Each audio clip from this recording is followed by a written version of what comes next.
ብዙዎች የተመለከቱት በብዙዎች የተወደደው ታይታኒክ ፊልም አጨራረሱ በርካቶችን ያሳዘነ ነው። ሮዝ በቀዝቃዛ ውቅያኖስ ላይ በተንሳፈፈ የእንጨት በር ላይ ተንጠልጥላ ስትተርፍ፣ ጃክ በበረዶው ውሃ ውስጥ እጇን እንደያዘ ሕይወቱ ያልፋል። ሮዝ የሞተውን ጃክን ለመቀስቀስ የጃክን ስም እየጠራች የምታለቅስበት ትዕይንት የሚወዱትን የሚፈልጉትን የማጣትን አስከፊነት ማሳያ ነው። የምፈልገውን ያህል አላሳካሁም የሚል ከባድ ቁጭት የነበረበት ሊዮናርዶ ዳቪንቺ እንደ አውሮፓውያን አቆጣጠር በ1519 በሞት አፋፍ ላይ ሆኖ ማልቀሱንና መቆጨቱን የታሪክ ጸሐፊው ጆርጅ ቫሳሪ ከዳቪንቺ ህልፈት በኋላ ተናግሯል። በአንድ ወቅት ዳቪንቺ ስራዎቼን መድረስ ያለባቸው ጥራት ላይና ስኬት ላይ ስላላደረስኩ ፈጣሪንና የሰው ልጅ በድያለሁ በማለት ብዙ ያላጠናቀቅኳቸው ስራዎች አሉ በሚል በቁጭት እያለቀሰ መናገሩን ስለሱ የተከተቡ ድርሳናት ያትታሉ።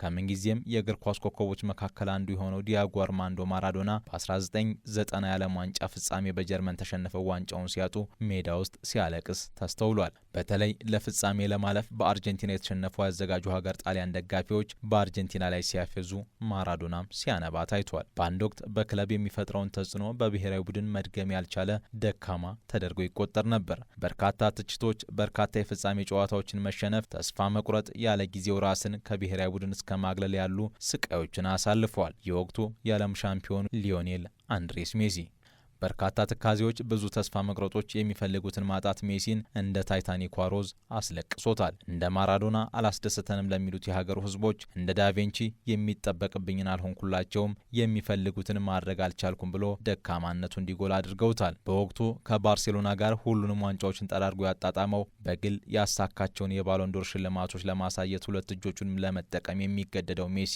ከአልቢ ሰለስቴዎቹ ጋር ዋንጫ ለማሸነፉ ደግሞ ደጋግሞ ጭንቀት ውስጥ እንዲገባ አደረገ። አርጀንቲናውያን በ2014 የዓለም ዋንጫ ፍጻሜ በጀርመን በ2015 እና በ2016 በኮፓ አሜሪካ ፍጻሜ በቼሊ መሸነፋቸው ብዙ ደጋፊዎች የበለጠ ሜሲ ለሀገሩ የማይጠቅም መስሎ እንዲታያቸው አደረገ። ሜሲ ለዚህም ነበር እንደ ሊዮናርዶ ዳቪንቺ ለሀገሩ ሕዝብ ምንም አለማድረጉ፣ ወርቃማ የክለብ ስኬታማ ጉዞ ሀገሩ ላይ ለመድገም እየፈለገ አለመቻሉ፣ እንደ ታይታኒኳ ሮዝ የሚፈልገውን ስኬት ማጣቱ ያስለቀሰው። ለባርሴሎና ስኬታማ ጉዞ የጭንቅ ደራሹ አርጀንቲናዊ ሰው በ2016 የፍጻሜ ጨዋታ ላይ የፍጹም ቅጣት ምት መሳቱ ነገሩን አወሳሰበበት። እንደ ማራዶና አልሆነም ለሚባለው ሰው ይህ ሁሉ ተደማምሮ ከፍጻሜው በኋላ ከብሔራዊ ቡድን ጨዋታ ራሱን ማግለሉን አስታወቀ። 4 ፍጻሜዎች ላይ ደርሻለሁ፣ ማሸነፍ አልቻልኩም፣ ቡድኔ የሚገባውን የፍጹም ቅጣት ምት ስቻለሁ፣ ለእኔ ሁሉም ነገር እዚህ ላይ አብቅቷል አለ። ደጋፊዎች በፍራቻ የአርጀንቲናን ምድር መርገጥ እስኪፈራ ድረስ የተቹት እንደ ማራዶና አልሆነም ያሉትን ሰው ኖቲ ቫያስ ሊዮ አትሂድብን ብለው ውሳኔውን እንዲቀይር የተማጽኖ ዘመቻ ጀመሩ። የቀድሞው የብሔራዊ ቡድን ተጫዋቾች ሜሲ ሀሳቡን እንዲቀይር ደጋግመው ጠየቁት። እሱም የቀረው ሀሳብና የሚያወራርደው ሂሳብ እንዳለ በመግለጽ ዳግም በአልቢ ሰለስቲው መለያ እንደሚጫወት አሳወቀ። ከዚህ በኋላ ለሜሲና ለአርጀንቲና ደጋፊዎች ነገሮች ተመቻቹ። ሜሲ እንደ ዳቪንቺ የተጸጸተባቸውን እንደ ሮዝ ያለቀሰባቸውን የፍጻሜ ጨዋታዎችና ዋንጫዎችን ተራ በተራ አሳካቸው። ለክለብ እንጂ ለሀገር አይጠቅምም ያሉትን በፍጻሜ ያስከፋቸውን ደጋፊዎቹን በዝምታ እንደ ቻርሊን ቻፕሊ ፈገግ አደረጋቸው። ሜሲ በ2001 ከ1993 ወዲህ ከ23 ዓመታት ጥበቃ በኋላ ሀገሩን የኮፓ አሜሪካ ዋንጫ አሸናፊ ያደረገ። ማራዶናን ያየ የሀገሪቱ ሕዝብ ሜሲ እንደ ማራዶና ለመሆን የዓለም ዋንጫ የለውም፣ እርሱ ከማራዶና ያንሳል አሉት። ከዚያ ከኮፓ አሜሪካ ይልቅ ጥያቄው የዓለም ዋንጫ ሆነ። ሜሲ ፓርፋቮር ትራኤኖስ ላኮፓ ዴል ሞንዶ ኮሞ ማራዶና፣ ሜሲ እባክን እንደ ማራዶና የዓለም ዋንጫን አምጣልን አሉት። ጀግና የሚለካው ያለፈው ጀግና በሰራው ነውና የሜሲ ኮከብነት በማራዶና ስኬት ልክ የሚለካ ሆነ።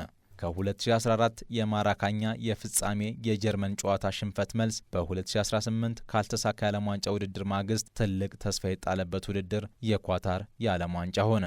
አርጀንቲና በምድብ መክፈቻ ሳይታሰብ በወቅቱ ከእግር ኳስ ይልቅ በግመል ውድድር በምትታወቀው ሳውዲ አረቢያ ተሸነፈች። ሜሲ አቀርቅሮ ከሜዳ አንገቱን ደፍቶ ወጣ። ከአንድ እጁ ጣቶች በላይ የባሎንዶር ክብሮች ያሉትን ኮከብ ዌር ኢዝ ሜሲ የት ነው? ሜሲ የት ነህ ብለው ተሳለቁበት። ከሜዳ ውጪ በስካሎኒ በሜዳ ውስጥ በሜሲ የምትመራው አርጀንቲና በቀሪ የምድብና የጥሎ ማለፍ ጨዋታዎች የአንበሳ መንጋጋዋን ሞርዳ እንደ ድመት ጣቶቿን አሹላ ተመለሰች። የአልቢ ሰለስቲዎቹ ኮከቦች ከአርጀንቲና ክብር በላይ ለሜሲ ስንል መጨረሻው ሞት ቢሆን እንኳ ለመሞት እንጫወታለን አሉ። እንዳሉትም አደረጉት። እስከ መጨረሻው የሽርፍራፊ ሰዓት ጠብታ በክብር ተፋለሙ። ያገኙትን በሙሉ ረመረሙ። ምስጋና ለኤሚሊያኖ ማርቲኔዝ፣ ውለታ ለኮሎሙዋኒ። አርጀንቲና ከ36 ዓመታት ጥበቃ በኋላ በፍጻሜው ፈረንሳይን በመለያ ምቶች አሸንፋ ዳግም የዓለም ሻምፒዮን ሆነች። ሜሲ ትራኤኖስ ላኮፓ ዴል ሞንዶ ኮሞ ማራዶና። ሜሲ እንደ ማራዶና የዓለም ዋንጫ አምጣልን ላሉት ደጋፊዎች መልስ በመስጠት ከሜሲና ከማራዶና ማን ይበልጣል የሚል ክርክር ውስጥ እንዲገቡ አደረጋቸው። 1 ሜትር ከ70 ሴንቲሜትር የሚረዝመው ኮከብ በቁመት ቢደረደሩ በሚበልጡት የዋንጫ መደርደሪያዎቹ አናት ላይ ትልቁን የዓለም ዋንጫ አስቀመጠበት። ጃክ የሞተበት፣ ሮዝ ያለቀሰችበት፣ አይሰምጥም ተብሎ የተነገረለት የታይታኒክ መርከብ መጨረሻው ከቀዝቃዛ በረዶ ጋር መጋጨቱ ነበር። የተወዳደረባቸውን የእግር ኳስ መድረክ ዋንጫዎችን ያሸነፈው ሜሲ ከማይቀረው የእግርን ፍጥነት ከሚቀንሰው የሞቀ ጉልበትን ከሚያቀዘቅዘው በረዷማው ዕድሜ ጋር ተጋጨ። የዓለም ዋንጫ 100ኛ ዓመቱን በሚያከብርበት የ2030 የስፔን የሞሮኮና የፖርቹጋል ድግስ 43 ዓመት የሚሞላው ሜሲ ምናልባት ይህ የ2026 የዓለም ዋንጫ የመጨረሻ ውድድሩ ሊሆን እንደሚችል ይጠበቃል።